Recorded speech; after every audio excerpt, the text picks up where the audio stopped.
All right, what's up, everybody? We're going to go over some stuff with Explosive Sunset here for 2025.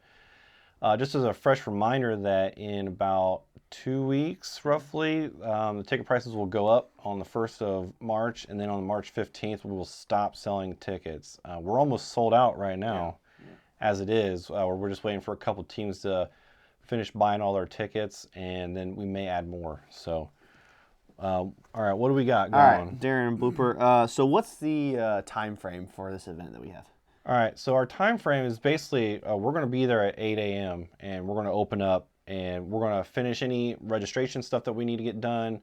We're going to start getting people into Cronode, get them tagged, get them with their commander. Aaron here is the commander for USA. Milo unfortunately couldn't be here today, so but he is the commander for the RLNA team. At 10 o'clock, we're going to start doing the brief real quick, just to go over some real basic, quick stuff.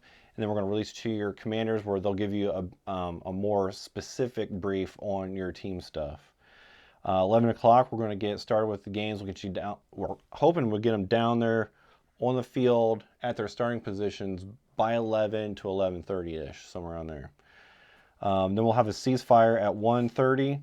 Where people can get refreshments and all that stuff, recoup, get some food. During that registration period at 8 o'clock, you need to buy your food tickets then. We'll handle all that stuff. We'll get you all squared away with that in the morning. Just come into the shop. If you want to pre-buy food, we'll have hot dogs and hamburgers. We'll get them cooked for you guys and brought down to the field so you don't have to come back up. Then we'll start the games again about 2:30, and then at 5 o'clock we'll have another ceasefire for the same thing, dinner time, all that stuff, and then we'll start back up at 8 o'clock, and it should end around like 9, 10 o'clock, whatever, so it'll be plenty of time for you to get home, but there will be a night portion, and during that night portion it is definitely semi-only for that, and we will allow night vision and stuff for this portion. All right, so what are the medic rules for Explosive Sunset?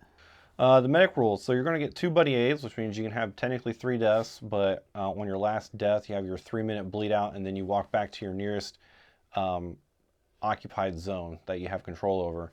However, if the zone is heavily contested, you will not be able to respawn there. We will have admins there to let you know where, like if you're in Camp Victory and there's a certain building that you're respawning from, he'll let you know this is no longer a respawnable point, just because that would really drag out the whole thing. If you could just spawn right back into a fight, it would not be any good. With that being said, though, you must have a dead rag or you will not be allowed on the field. I don't care if it's a shop rag or a piece of ribbon, wherever, as long as it's red, it's something you can hold up and show everybody. We got plenty at the field. Different styles. We got the pull-out kind that with the molly pouch that he's going to show you in a second. We also sell ace bandages that you can cut in half, so they're a minimum 4 foot in length that you can have as well. I think they're like really cheap, like 2 something or whatever for those. And you must have a red light for the night game. We have red lights as well at the shop that we sell too, and I think they're like $12 a piece. But they're really good. They got Velcro on them. I believe I think it's 2 different colors, tan and maybe a black or something like that. So yeah, it was black. And, that's that for that. So what part of the field and territories are going to be used for this event? It's the whole field. So USA will start off with outskirts, and then RLNA will have control of all the other territories. I believe Milo's working on a backstory to get more in depth on how it all came to be. So we'll post that later on. But they will be occupying the nearest territories alongside the USA territory, and then you have to fight your way through that to get the commander. And how can territories be taken? Is there any specific way they can or cannot be taken? So RLNA already starts with all the territories except for the outskirts, so they already have control over those. But USA, as they take over a territory, they have to secure the ammo point and then call in the the combat engineers to then come in and blow up the ammo depot spot that's there, or the explosives or whatever. And then once they do that, they now can spawn from that location, and that means RLNA cannot spawn from there.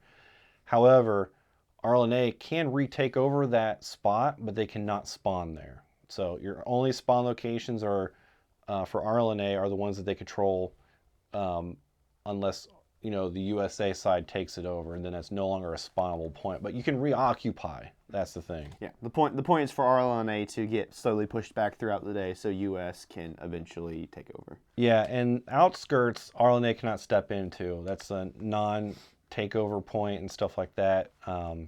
As well as for the beginning portions until the nighttime, USA cannot step into the Dunmar Labs where RLNA commander will be.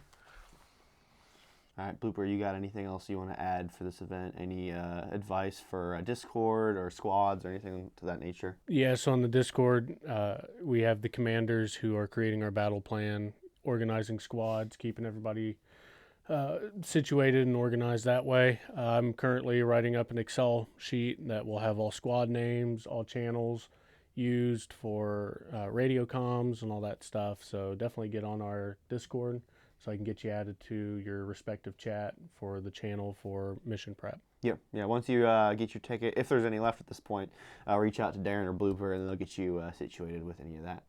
So, you guys got any more comments? Just in case I forgot to mention it, the night games will be semi-only, just for safety and stuff, as well as you must have the red light, and night vision is allowed. So, other than that, I think that's pretty much it. You will. Yeah. All right, guys. Thanks for joining us. Hope to see you guys out at Explosive Sunset.